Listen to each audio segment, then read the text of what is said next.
સુરત શહેરમાં ગુનેગારો રોજેરોજ બેફામ બની રહ્યા હોય ત્યારે કે એક તરફ પોલીસ ગુનેગારોને કાયદાનું ભાન કરાવે છે, ત્યાં હત્યાના પ્રયાસ અને હત્યાની ઘટનાઓ સામે આવી રહી છે।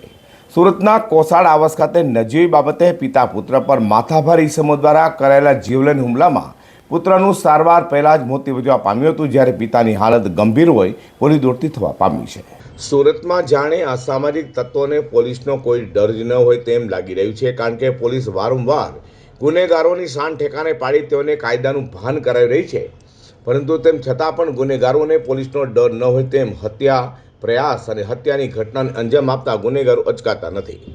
ત્યારે ફરી આવી છે કે હત્યાની ઘટના સામે આવી છે। વાત એમ છે કે સુરતના અમરોલી પોલીસ મથકની હદમાં આવેલા કોસાડ આવાસના H1માં નજીવી બાબતે પિતા પુત્ર પર જીવલેણ હુમલો કરવામાં આવ્યો હતો। અજાણ્યા 4 થી 5 હુમલાખોરોએ પિતા અજીજ બોમ્બેવાલા અને પુત્ર ફરીદ પર જીવલેણ હુમલો કર્યો હતો, જેથી બંનેને ગંભીર ઇજાઓ થતાં લોહીલુહાણ હાલતમાં તાત્કાલિક સારવાર માટે હોસ્પિટલે ખસેડવામાં આવ્યા હતા। સારવાર માટે તે પહેલા જ પુત્ર ફરીદનું મોત નિપજવા પામ્યું હતું, જ્યારે પિતાને સારવાર માટે હોસ્પિટલ દાખલ કરવામાં આવ્યા હતા, જ્યાં તેઓની હાલત પણ ગંભીર હોવાનું તબીબોએ જણાવ્યું છે। બીજી તરફ હત્યા અને હત્યાના પ્રયાસની ઘટનાની જાણ થતાં જ આખા વિસ્તારમાં ડરનો માહોલ જોવા મળ્યો હતો। બનાવની જાણ થતાં જ પોલીસ કાફલો પણ સ્થળે દોડી ગયો હતો અને હત્યા થતાં હત્યાના પ્રયાસનો ગુનો નોંધી હત્યારોને ઝડપી પાડવા ચક્રો ગતિમાન કર્યા હતા।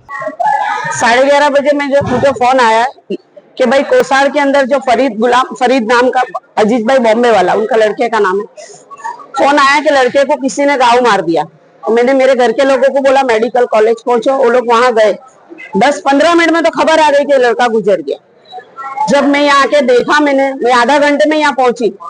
हादसा होने को 2 घंटे हो गए, लेकिन ना कोई पुलिस आई, ना प्रशासन, कोई भी आया नहीं।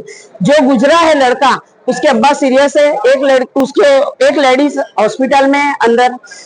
ये जो बिचारी है, इसके पूरे शरीर में खून से कपड़े भरे हुए। मेरा कहने का मतलब है कोसाड़ आवास में एनी टाइम मर्डर होते हैं, एनी टाइम। अमरोली पुलिस सोई हुई है, प्रशासन सोई हुई है। हमने जब जानकारी ली अभी 1 घंटे में, तो पता चला नो ड्रग्स के नारे लगते हैं, वहाँ नो ड्रग्स चलता है, ड्रग्स चालू है, कोठी चालू है, पता नहीं दारू के धंधे चालू है, जुगार के धंधे चालू है, बटन चालू है। ये सब क्या है, क्या हो रहा है? हर दिन बच्चे मर रहे हैं, कोई कुछ नहीं कर रहा है। भाई केस होता है, FIR होती है, मारने वाले जेल में जाएंगे, गया तो हमारा ना।